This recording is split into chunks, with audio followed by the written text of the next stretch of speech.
Before alcohol ever entered my life, my mind was already loud.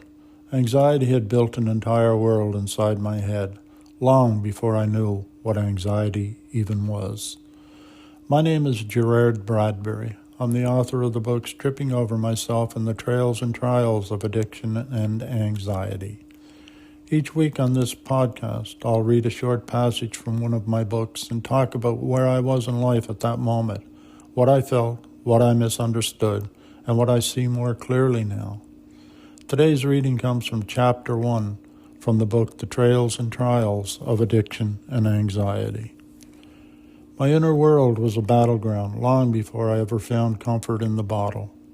I was a young architect of my own anxiety, building an elaborate, invisible maze of inadequacy, social rejection, and fear of future disaster. I imagined conversations that hadn't even happened yet, and they set off floods of fear. I braced for judgments that might never come. Those stories felt more real than the world around me.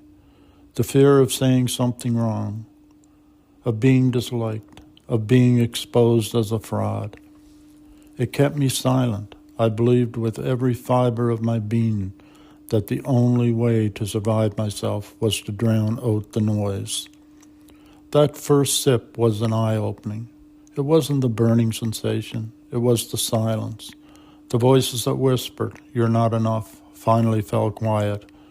The weight I didn't even realize I was carrying seemed to lift. In that moment, that simple mixture, alcohol, sweetener, and lemons, became my savior.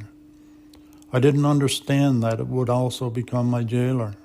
I was trading one set of chains for another.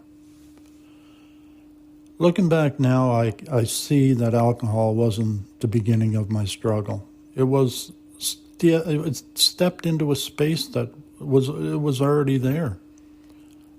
I had spent years living inside my head, rehearsing conversations, predicting rejection, and preparing for disasters that never came. Anxiety didn't just make me nervous. It shaped how I saw myself. I thought staying quiet kept me safe.